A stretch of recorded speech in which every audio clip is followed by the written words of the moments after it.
Hi there. Hi.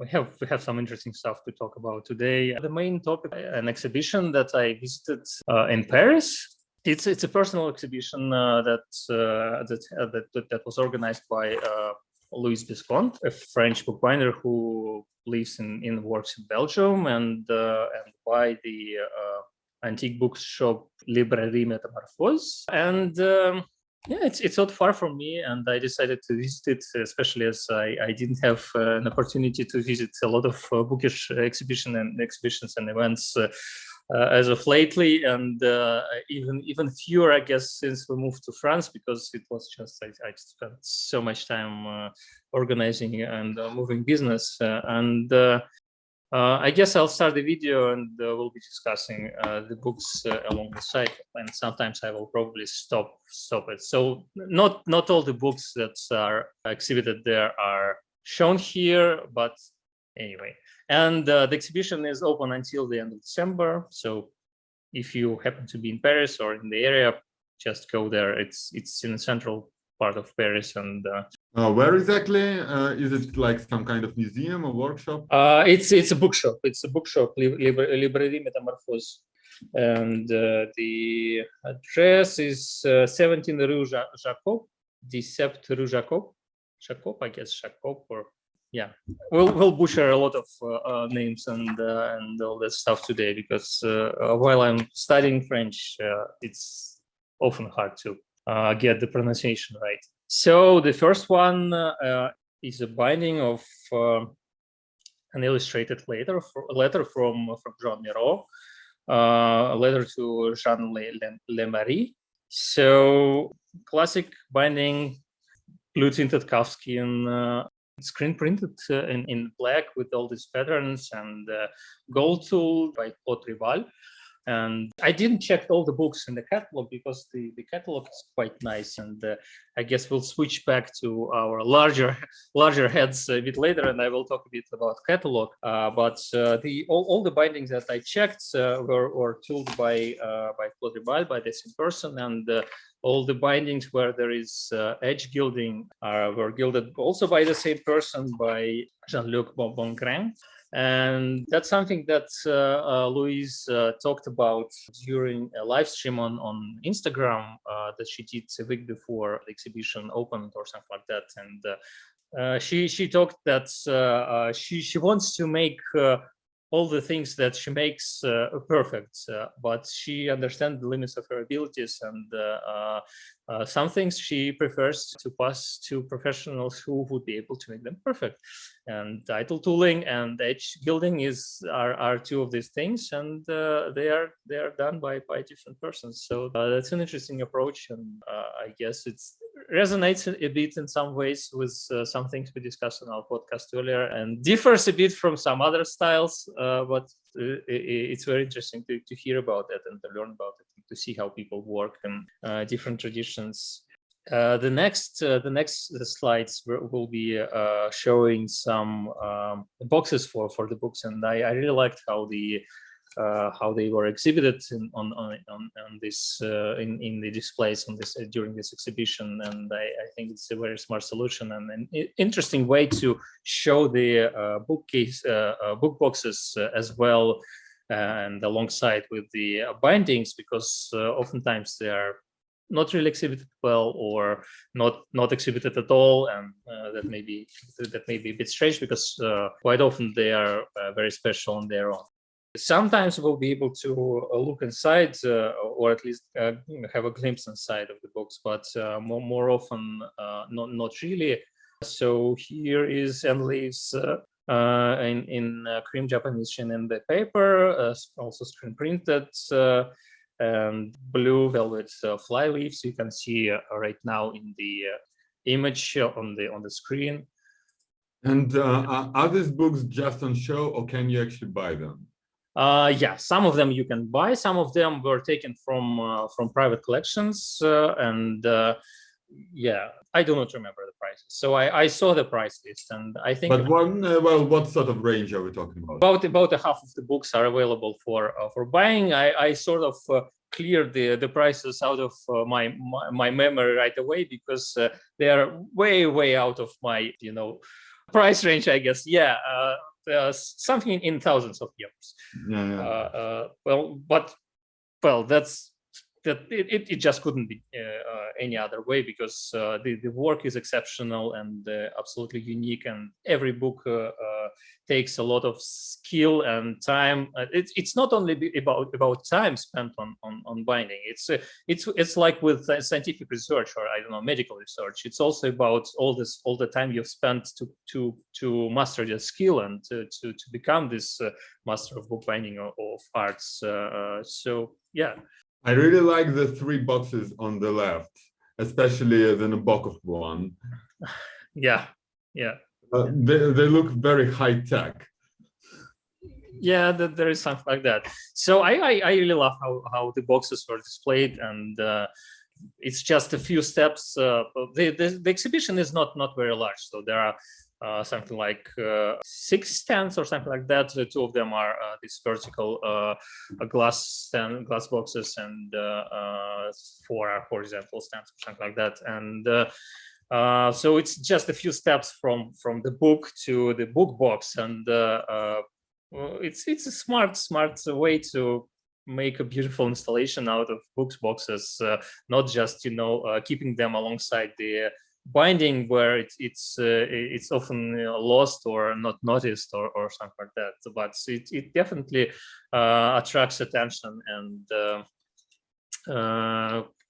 so yeah, that's very smart solution. And by the way, I think it's also the photographs of this display are used in the catalog as well. So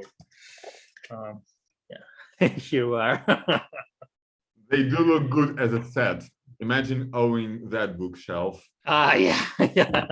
So the next one is Jean-René Huguenin, La Côte Sauvage, Wild Coast, and that's an edition of 12 number copies, classic binding in two colors of calfskin, white natural and red tinted.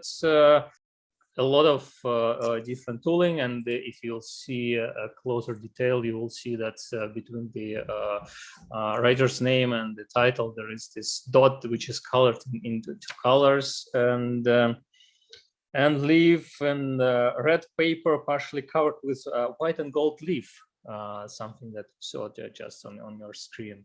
And yeah, striking line and striking dot. And how do you think the texture on the book cover is achieved?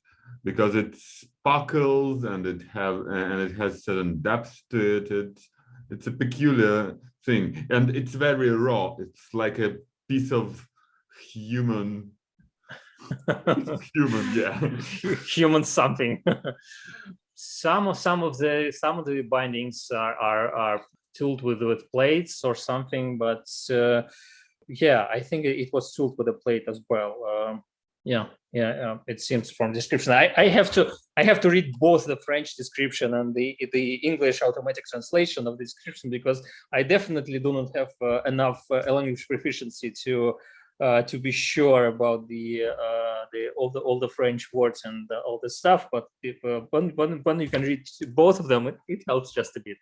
I think it was stuck with the plate. I hope so. I hope I'm not making a mistake. But the reason I wanted to include not only the photos but also some videos, and unfortunately there is a bit of color difference between the two, because I edited the photos but didn't do as much editing with videos. Is because almost often you cannot see all the details and the play of light on the surfaces and on the tooled areas when you are looking at photos. But with the videos, you can see the difference. You can see how much Louise works with the surfaces, both with the covers and with the and leaves, so insides of the covers, and that's just amazing, and amazing detail and amazing just design work. Next one, Georges Perec, La vie mode d'emploi, and Life, a user's manual.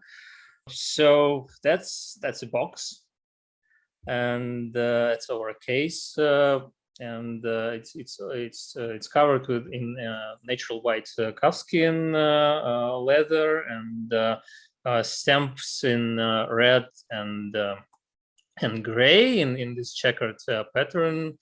And I had a discussion recently with somebody, or we had a discussion. Oh, we had a discussion with Kate Holland during while we were recording a podcast about her Booker, this year's Booker binding, and she told us sort of, I don't know, with the hesitation that she prefers to use foil instead of gold leaf or other sorts of precious metal leaves, and because it's easier to work with, it's more accessible. There are so many benefits to using foil, and I see Louise uses foils a lot as well. And well, if it allows you to achieve your artistic and creative ambitions and to implement the designs you want to create, well, why not?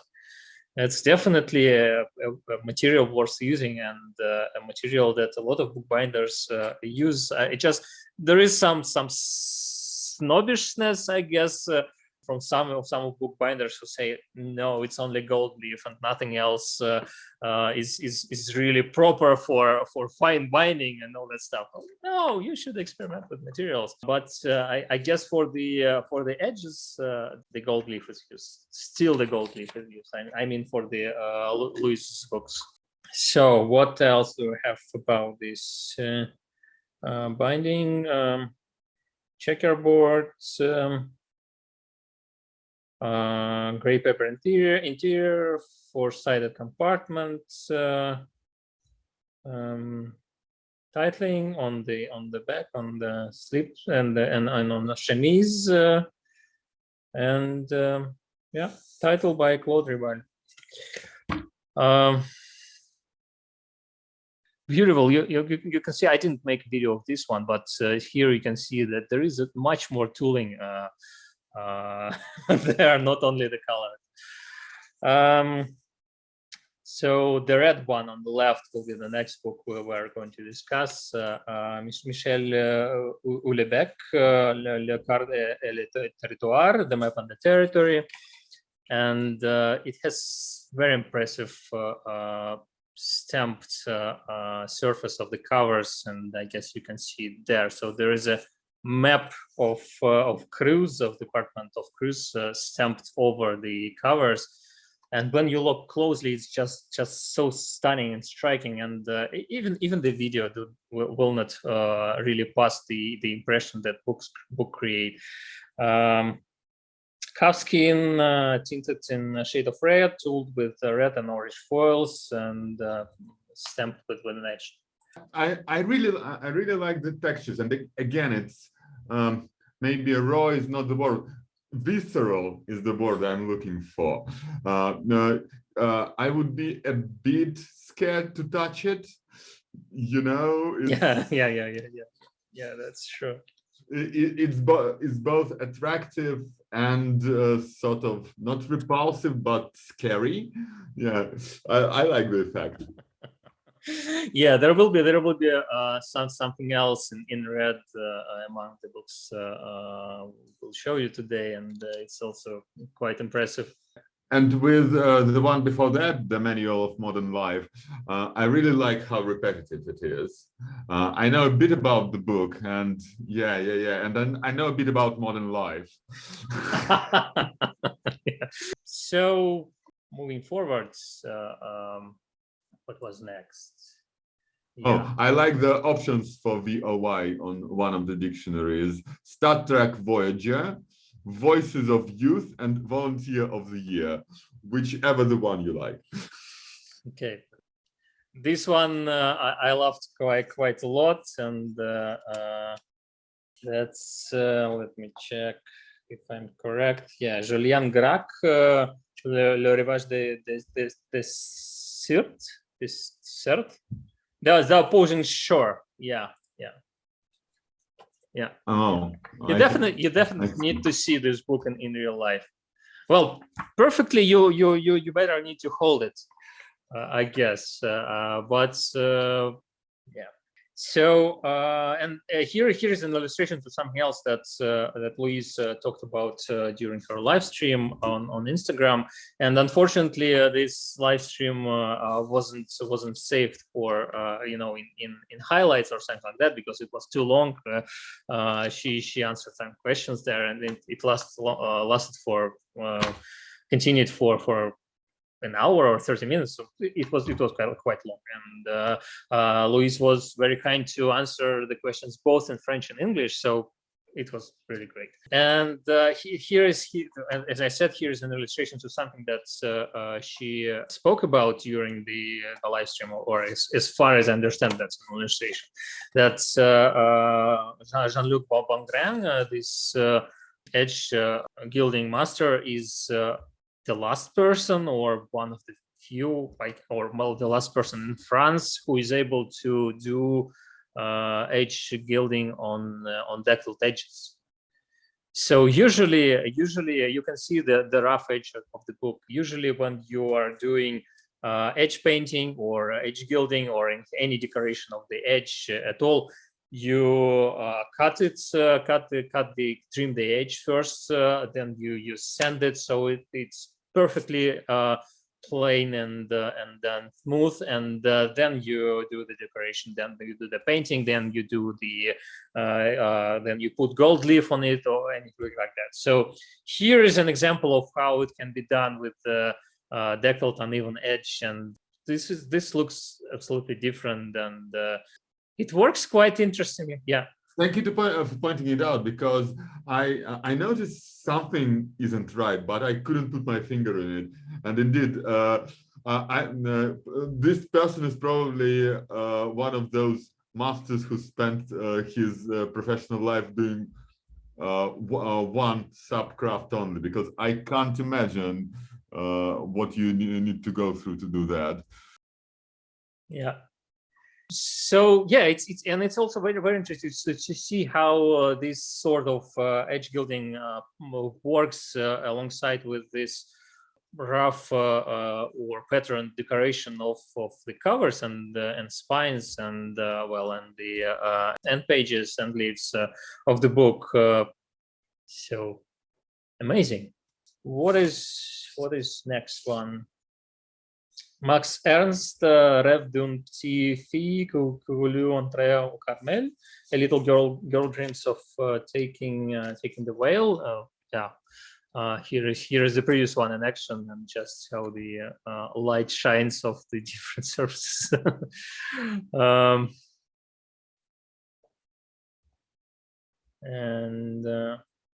Yeah, there is Max Ernst.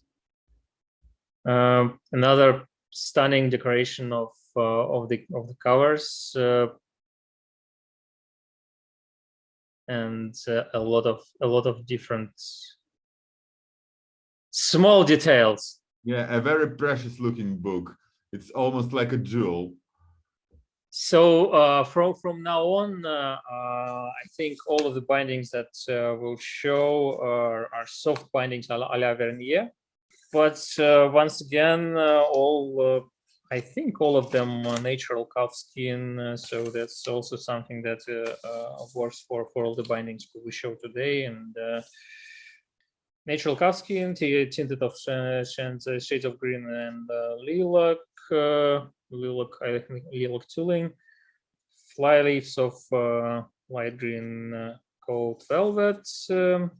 Also tooled with the film, and also some decoration on chemise.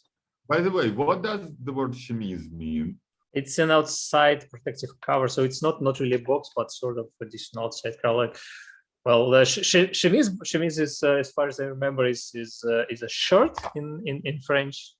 I just had a so not a t-shirt but a shirt, rubашka. I just had a sort of linguistic insight just before that in Romanian a shirt is cămașă, and there are lots of similar letters in cămașă as with chemise. So cămășă, cămășă, șemă. So it's probably Latin because Romanians didn't have that much contact with the outside world until recently. Yeah. Oh, I think I wanted to mention another book as well. The one on the right is Le Rêve de Bois by Pierre Michon, The King of the Woods. Yeah, I was sure that I placed a photo inside of this video, but still we can see at least a part of it. Yeah, let's proceed to the next one. Michel Houellebec, Submission. The red one that goes next, and it's covered with.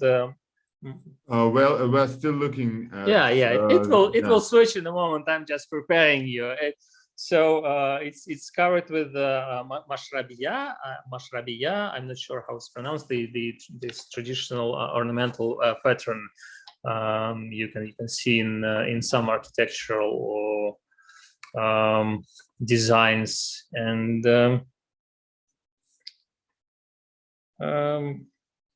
stamped with an original etching, and leaves covered with white, lacquered gold leaf, white gold leaf, fly leaves in red velvet goats, and you don't see the book open, but still there is edge gilding there as well. And once again, this red color is just, and the fact that the red color is not, it has shades in it. It's just makes such a different impression.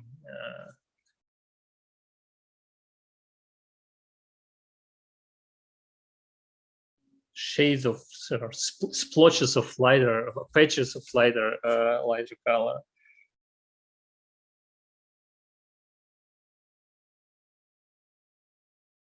I'll stop in a moment, I guess, but in the center is Venise by Paul Morand, Venices, and and we switch to the next one, and there are two more books on the sides.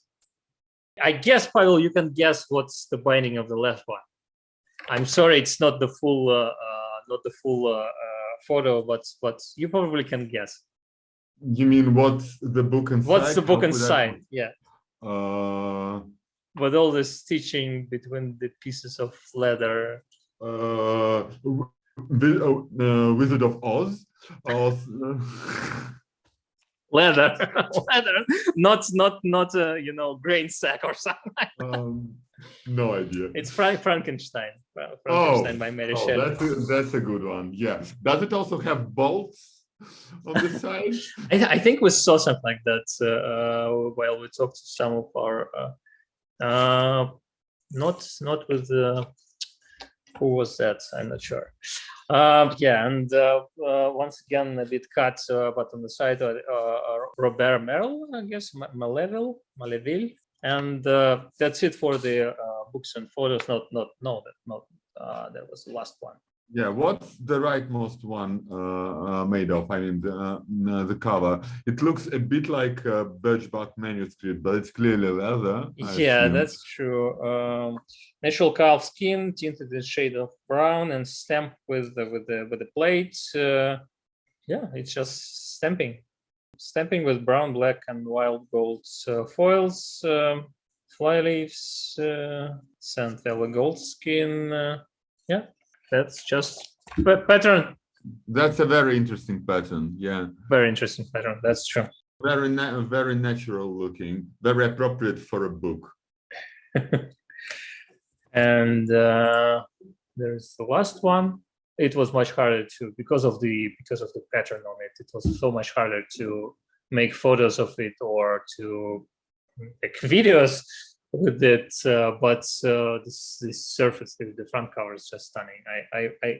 Well, you can see the back cover.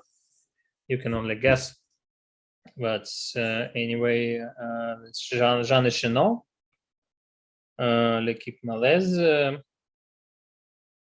and yeah, stamped cover once again, orange and red, and then some foil stamping. So that's it for the that's not it for the exhibition, because I think it's only half of the books, or maybe even less.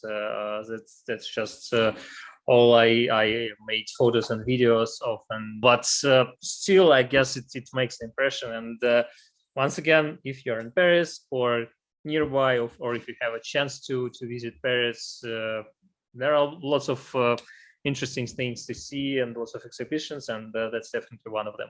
And what about Louise herself? She's not based in Paris, right? She's in Belgium now. Yeah, she's in Belgium. Let me switch off the screen sharing, and I will be able to show the catalog then a bit larger. So here we are. The catalog itself is quite beautiful, and I like how it sort of follows the patterns of bindings, and there is a stamp down below inside the front cover, and what else? Got it signed. Yeah, Louise works in Belgium since 2005 or something like that, and here is another photo of the of some of the book boxes in an even more architectural arrangement. The first one was very yeah, and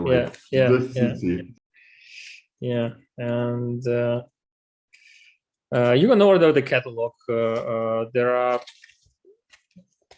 well, usually you want to have even more. There are never enough illustrations in the catalog, but this catalog is made quite nicely, and for each books, some of the detail is shown, and well, obviously there is the book standing each time, and you can see now some of the books that I didn't show you today, but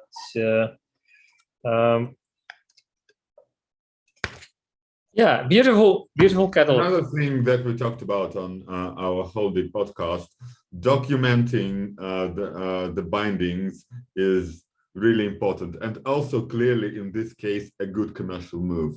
Yeah. So the catalog is available. You can reach out to Librairie Metamorphoses. The catalog is 30 euros. You can walk in and just buy it for 30 euros.